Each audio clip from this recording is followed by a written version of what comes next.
Hello, everyone. This is Laurie Smith, and I'm glad to be here. This is a Survivor check-in weekend check-in video, and I'm sorry I'm late. I'm half an hour late. I was on the phone speaking to somebody, and we had we didn't intend to speak that long, so I'm really sorry.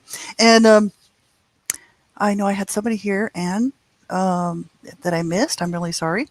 And yeah, thought I'd do these at 12 noon, and I will try to stick to that going forward. So this is just a weekend check-in video that I like to do, and I used to do them, and I'm going to get started doing them again. So I was thinking, just from yesterday and today, just thinking about what I might talk about today. And I think that sort of self-worth sort of popped into my head because that's an issue that I've sort of had issues with the last year and a half. Um, Looking at self-worth, sort of. Oh, hi, Melissa. How are you? You're welcome. You're welcome. I hope that those groups help out. I hope that um, that one of them will work out for you out of the ones that we chose there. If not, let me know. We'll keep looking. And it's so important to find support. It really is. And oh, hi, Anne. You're there. Okay. Yeah, I'm sorry. I'm late. I'm, I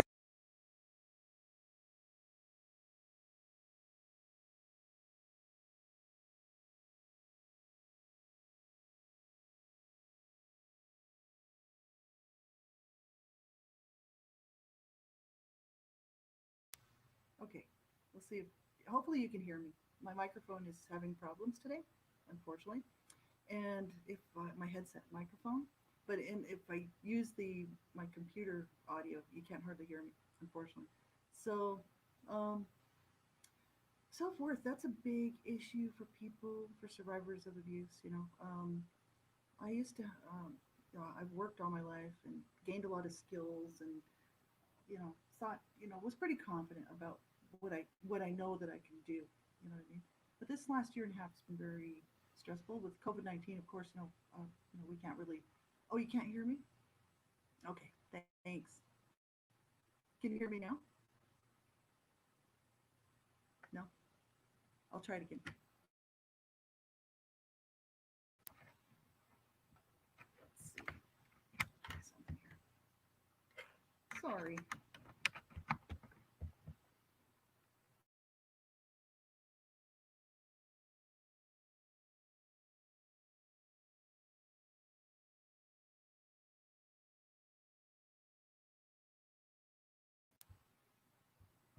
Let me just check the audio. Can you hear me now? Oh, good. Okay. It's bizarre. um, yeah, this if I take the headset off, then you'll barely be able to hear me. You'll have to crank your sound up to like 100 just to hear me, barely hear me. So there's obviously something wrong with my computer, with my sound card or something. Um, so the issues of self worth, especially coming, from abuse and growing up abused and any type of abuse, actually domestic violence and whatnot.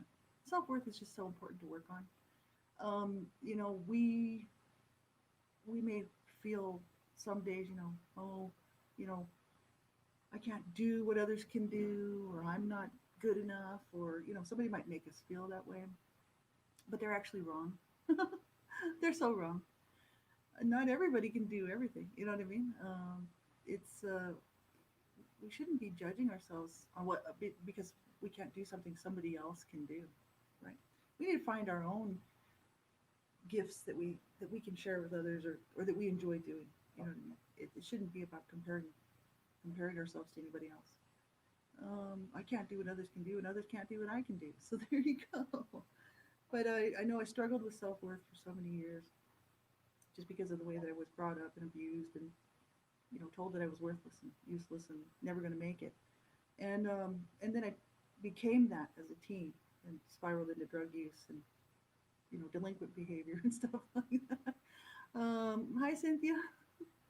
And I'm glad you could be here. I'm sorry I'm late. I'm half an hour late, but I was speaking to another friend, and we didn't think we were going to be on that long. I'm really sorry about that. So I'll try to be here on time next time. So I'm usually pretty timely. So I'm sorry. I apologize. Um, but this issue of self worth, is such an issue, even for people my age. You think I'd get over it by now, and I just hit 55, and But it is hard. These things are so hard. Like the last year I was off this whole 2020 with COVID because of COVID. No jobs up here. People aren't hiring. There are jobs, but they're hard to get. And there's just so many people looking. 60,000 people or more in my city alone looking for work. Um, Not that many jobs going around. So it's tough getting a job right now. But the year before that, I was looking for work. 2019. And I mean, I had really put the effort in. I was getting all sorts of interviews and at these jobs that I was applying for because I was working part time, but I needed a full time job. My husband had just passed away, and I was seriously broke. And I'm like, I just barely had enough hours just to get by, and I didn't have even hardly enough money for food. I was pitching out so much money for my car insurance and just all these bills, and so um, it was rough going, and I really needed more hours. But the job I was at couldn't give me any more hours, so I started to look for work.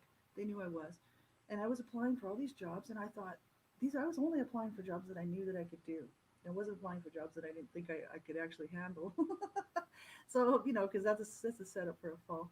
But I was applying for jobs that I thought I can do this job, so I'll apply for it. And the interviews would go great, just like I've always been able to interview well. Because I have enough confidence in myself that I can go into an interview and feel that I'm just as capable as the next guy. They might pick me, you know what I mean? And so, the interviews would go really well. And then they'd be like, well, we'll get back to you if you're chosen for, the next round of interviews or whatever. And um, and then they would tell me that they chose somebody else, and this went on all year. I had so many interviews, it was unbelievable. I was wasting gas money to go to these interviews. It's costing me a fortune to actually go to these interviews in gas. And just after a while it starts to really break down the confidence levels. Then my job came to an end in December, and because there was a layoff situation, because it's a seasonal type job, and so in the winter from like January through April, they basically don't have very many sales, so they cut everybody off. So I was like, oh great, so now I'm off work. Then COVID-19 hit. So that was last year, and I'm like, well, there's no chance of getting a job now. I actually did apply for some jobs and actually had got no response whatsoever. These things can actually, what then that does is because I'm a survivor of abuse, it puts me back into the same feelings that I felt when I was young and growing up feeling lesser than, I don't count. I must be stupid. I'm worthless. I'm useless. All the things that were beaten into me as a child, really reinforced with physical abuse and just being told that I don't deserve to have anything. I don't, I won't make it. And that sort of it sort of starts to come back. Those feelings of insecurity, I guess, and low self-esteem type stuff, which affects the person's like self-worth, right? Even to myself, am I worth looking after? Am I worth, is it, is this all there is to life? So um, self-worth is so important to work on as a survivor of abuse. We have to.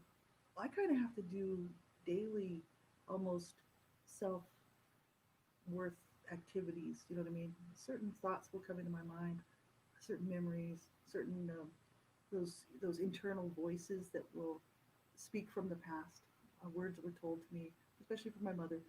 Anybody who's actually ever heard us, these types of things can stick around, and I have to negate those and say, no, no, it's obviously it's not that. It's not that I'm this useless, worthless person that I was told that I was, because I've proven that I've been able to hold jobs and get jobs and keep jobs for many years, and it's just a bad time for me right now. So then I need to be good to myself and kind to myself and just realize, it's hard. These things are so hard. Last year, the beginning of the year, I was having so many health problems like cancer. I had to have cancer removed, and that's made me very sick. And then I had a stroke level blood pressure for like the whole year, and so I wasn't feeling well. But I had doctors, forms all filled out because I needed government assistance for a few months while I was getting all this stuff done, cancer removal and all that. And I wasn't working anyway. There was no job, so I still needed support. I needed income. So I went to my local government, and they were just looking at me like, we don't, they were like, wait, what do you want us to do about it? I'm like, well, I could use some help. You know, like, I'm a person sitting here that needs help. I've got cancer. I'm sick. They still didn't want to help me. They only helped me because they had to. They were like, well, you're gonna have to like come back and go through the whole thing again and all this. So I had to go back and they made me go through a round of interviews with this government agency just to try to get some funding for a couple of months so they wouldn't be homeless. That just pushes me right back down to feeling that wow, you know, just trying to get help and I'm being treated like um, I'm a person that is just so low. I don't deserve help. This is incredibly wrong. You know what I mean? We have to keep fighting for our needs to be met, and we have to keep stepping up to those government offices wherever they are. Now, COVID-19 with happening, most of them are closed, or you have to make phone calls. Keep phoning, and we got to be in their face basically and say, "Look, hello, I need help," because it's quite often it takes so many times of reaching out for this help to come. But that can start to really wear on your self worth and your self um, confidence levels. You know what I mean? You get shut down and turned down and pushed out so many times. You start to feel like, wow, you know, maybe there is something to that. Maybe I am a loser. Maybe I don't count. Um, maybe I don't deserve to have anything in this life. And that's wrong. That's wrong. And so that's why I do these sort of daily, I don't want to call it a pep talk. It's more of a belief system. It's kind of like changing the way that I feel. It's like as soon as I start feeling some sort of negativity coming, from any direction, I just shut it down. And I'm like, no, that's not true. Um, uh, Times are hard for people right now. You know what I mean? And the government agencies are really struggling to keep up with it because so many people need help. And so it doesn't have anything to do with the fact that I was abused as a child and told that I was a loser. So I have to then disconnect from that and say, okay, this is just a situation happening right now. It actually has nothing to do with me. So that's how important it is to do this self worth stuff and to, recognize that a lot of times things will come at us and cause, sort of intertwine in our lives, and we sort of attach it to the past and the feelings that we had because it sort of feels the same, and it's kind of like, okay, that's not the same thing at all. You know what I mean? And we got to separate it, and I think it's important to do that. Um, be in the present, in the now, and not allow these feelings from the past, feelings of whatever it is, whatever we were made to feel as being abused as children, to run the show. Because that's from the past, you know what I mean? We've survived, and it's time to pick up and run with new skills and a new way of thinking, you know? Um, so it's good to not play those old roles out. I was talking about that on a couple shows ago, playing those old roles that we were set up to play, that would, whatever they were. Um, that old way of thinking, those old roles that we were set up for, which is it happens in dysfunctional families and abusive families. Many times we're forced to take on these roles, as children, and then later in life we have to learn how to lose that. It's like it's not healthy, not at all. So many times I catch myself doing this, and even just in the last few days, I was like, "Oh, I got to get a job. There's no jobs. I keep looking." I'm like, there's not much out there that I can do. Some of it's way over my head, and some of it's, some of it's just not because I can't physically do that kind of work, So it's like, well, okay, then I just wait for a better day. Try again tomorrow. That's my big thing. It's like, well, I did the best thing I could. I did the best job I could today to do what I need to do, and you know, I'll start again tomorrow, and that's what I do. So it's important to remember that each day has its own set of issues. Tomorrow's another day, and not worry about tomorrow. There's not much we can do about tomorrow. It hasn't even come yet. We're already creating problems for it. I'm famous for that. It's like, oh my God, too much, too much. Something's gonna happen. I'm kind of a. I used to be worse. I'm much better now than I used to be, because my husband was really emotionally well. He was an emotionally well person. He wasn't abused as a child, and spending 23, 24 years with him really helped me out a lot because I got to see that I was catastrophizing all the time. Everything's a catastrophe and it's coming, and oh my God, all this stuff is going to happen tomorrow. That my husband was like, you're creating problems for yourself before the day even comes. We don't even know what's going to happen tomorrow. He's like, you need to like calm down, and just relax and take it easy. He was very good. He was very good for me, to show me some very good coping skills and how to deal with life. So anytime I start to sort of do that again, you know what I mean? I have to stop myself and say, wait a minute, wait a minute, let's not go back there. We're not picking that old, behavioral pattern back up. It's like, but that's how hard it is because these things are sort of ingrained, and we have to. That's why we have to keep at it.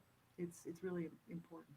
So I do. I'm steady working on stuff. Like I said, I'm always working on something, and I don't work on things steady, but as they come along, then I'll do some work on it. It's kind of like, oh, okay, I see what I'm doing.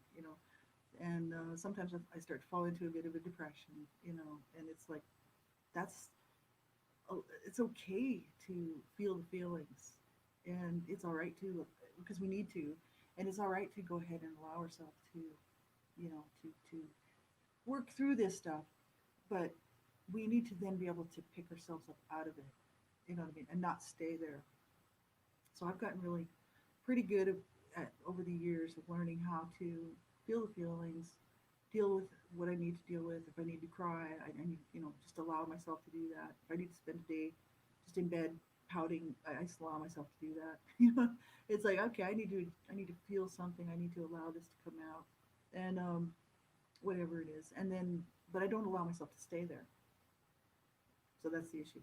It's kind of like that's kind of what's helped me get through COVID-19, being isolated, and my husband just passing away and being sick. Is I'll have a couple of bad days, and then I'm like, okay, that's enough. Okay, that's enough of the pity party. Now we have to pull ourselves up, and we have to, whatever it is, get in the shower, do the dishes, take the trash out, put on the mask, and like go to the store, whatever we have to do. And force myself to do these things so that I don't sit and sort of fall into sort of a depressive rut, you know.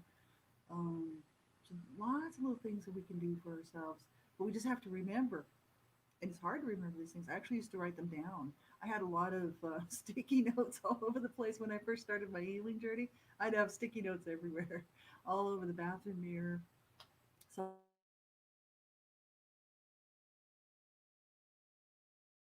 I would put on the I knew I would be seeing it. I would look at it, and they helped to remind me, of what I needed to do. And I even kind of sometimes still do that. If I feel like I'm getting to be almost in a depressive rut or whatever, I'll actually start forcing myself to make a list and stick to it. And that way, and actually making myself do the stuff, whether I want to or not. It's kind of like, okay, here I go. I'm going to do this because, it's on my list and I have to do it. Because I don't have anybody pushing me. I can do whatever I want. I live on my own. I got my cat, and it's up to me. It's up to me. I don't have anybody telling me what to do. I can do whatever I want. So therefore, I can have a very miserable day if I want to, or I can have a good day. It's up to me. And so that's why I sometimes allow myself to have a bad day, just allow myself to feel those feelings and cry and get it out. And, and that's good because it cleanses you. It's a washing. It's like, it helps, you know what I mean, to be able to allow ourselves, because to not allow ourselves to experience those feelings is to then push it down, which then becomes a problem later. So, we do need to be able to do that, but we also then need to be able to pull ourselves out of it, which is really important, so that we don't spiral down into a depression or into self-injury or whatever we're doing, right? Very important. So this is what I was thinking, self-worth, my self-worth has nothing to do with anybody I ever came in contact with in my life. We believe that because it's like society tells us that. Society tells us, if we don't look a certain way, we don't talk a certain way, we don't have the right color of skin, the right color of hair, we don't have the right teeth, we don't have the right body, we don't have the right uh, house, we don't have the right car, we don't have the right job, the right man, the right woman, um, the right partner, then we're lesser than. And that's why I don't pay one bit of attention to what society says. I really don't. I'm just myself. I'm like, too bad. And I've always been like that because I'm like, you know what? Being abused and growing up poor, you have to develop a bit of a thick skin. I got a hard shell. It's kind of like, it doesn't matter to me. You know what I mean? That's never bothered me. But what the stuff that really hurt me was my family running me down.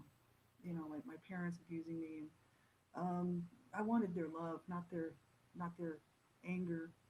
I wanted their love, not the pain that they dished out. And so that's what I'm talking about, the issue of being self worth within the family and feeling lesser than. Um, those things can carry over. You know what I mean? It's kind of like, well, I almost like, what could I have done? Could I have been a better child? Um, you know, it was never our fault.